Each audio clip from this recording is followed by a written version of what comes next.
The last segment we were talking about Mike Winters winning 300 games, and he did some of that at Jefferson, he did some of that at Rock Falls, he was also at Oregon for a while, and now he's at Boylan. 300 wins is a lot of wins, so I thought, well, Brian Ott's been at Auburn for a while, Mike Miller's been around forever, and I checked them out. They're both closing in on some milestones. If you want to check it out, it's on StatelineSportsHub.com. Mike Miller is like 28 away from 500 wins. Right. And like 3 more wins, I think it is. He'll have 300 at Hononegah. Right. And so will Coach Ott. 2 more wins. If he could win the regional, he'll have 300 wins at Auburn. And he sent me, I checked with him because you can never trust the IHSA numbers. Not because it's the IHSA. Just sometimes they're behind on things. Well, somebody else reports the numbers. Right, what exactly. It is. So you don't know who's reporting the number. Anyway, it's one of those things where he wrote back, said, yeah, you got it right. Those are all the right numbers. And he told me, he says, in the email, he said, well, we really didn't get to celebrate the 200. That's the day Fred, during the regional run, broke the RPS 205 scoring record. We won the regional, and we just kind of overlooked the 200. And he says, I'm surprised you used that quote. And I said, Coach, when I wrote back to him, I said, I'm glad I used it because it showed that you put your kids and your championship ahead of your 200 wins. Well, and honestly, that's why you have 200 wins, and that's why he's closing in on 300 wins, because it's about the team. It's not about what he's doing as a coach and things like that. And I think every coach will tell you, at the end of the day, it's about your players. That's why he has wins. He's a good coach. He puts his players in a good position. But if he didn't have talented players, he wouldn't have, And he's built that from the ground up. Exactly. He has, and credit to him and what he's been able to do with that program for sure. But he'll tell you, at the end of the day, if he didn't have good players, he wouldn't be closing in on 300 wins. You can be as good a coach as you want to, but if you don't have any talent, you're not going to get all that far, but I think that quote does really encapsulate what he's done at that program. And that it was about the players, about the team and their accomplishments, whether it was individual or as a team, and not what he's done. I'm sure somewhere, maybe when he's at home or something like that, he does, think about some of those things that he's been able to accomplish. I'm sure if he gets to 300 this year or if it's next year, whatever, I'm sure, he'll take a quick moment, maybe at dinner with the family or something like that, to think about that. We go to the same church, so yeah, there you go. That's the only time I've seen him this year. So. But I don't think it'll be something that he'll want to necessarily celebrate with the team or in front of the team, that kind of stuff. Because at the end of the day, that's what it's about is the team. Tournament this week. If the cards roll right, and I'm not writing anything off. I'm not writing anything off because there can be upsets during tournament. Yep. Hononegah and Auburn could play for the regional title. Right. You would have an almost 500 win coach taking on a 300 win coach. All of a sudden, I appreciate those kind of games more than I have in the past, like I probably should. Yeah, exactly. And it's amazing, what some of those guys have been able to accomplish. Not that they're not good coaches, it just speaks to the consistency they've had.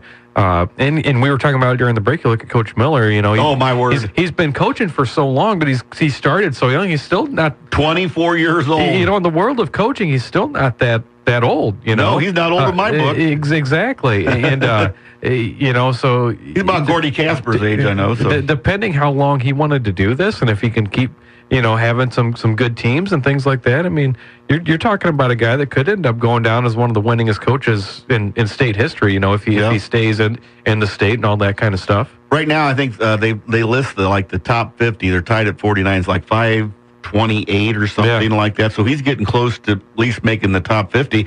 But you look at him, he won everywhere he went. Yep. He also had a year coaching at Vanderbilt for a year.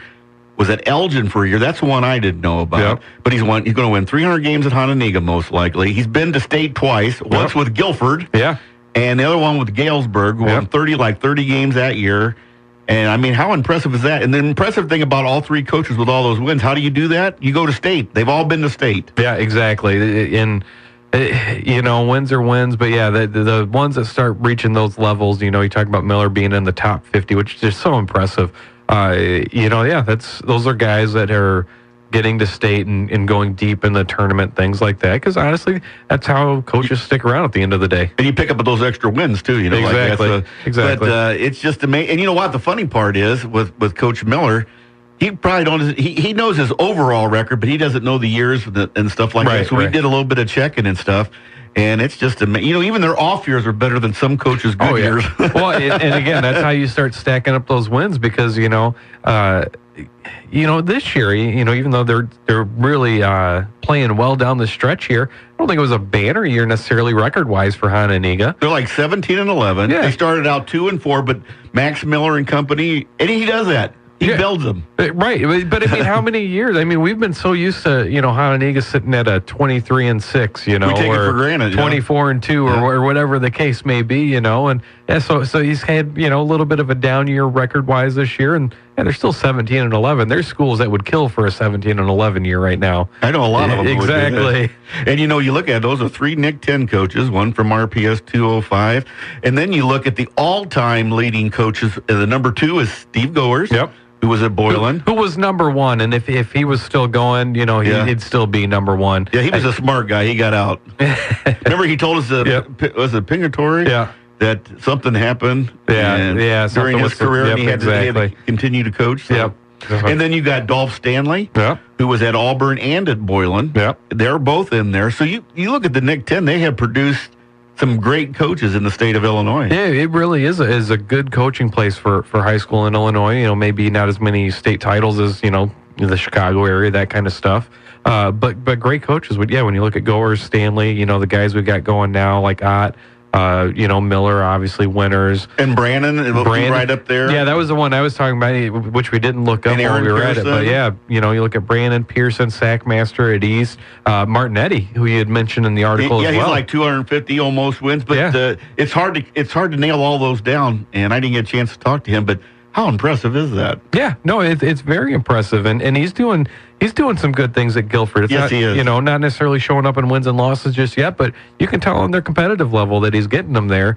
A lot of good coaches in this area. There really is. I've gotten to know Coach Martinetti a little bit better because of the State Line Challenge the last 2 years. He just makes me laugh. I don't know. The man goes berserk on the floor, but he's such a nice guy after the game. I mean, I love watching him coach. Yeah. You think he has some emotion? Yes. Yeah, a little bit. Yeah. But he's got like 250. Yeah. I'll have to really go back and check that. That was kind of fun, wasn't it? That was good.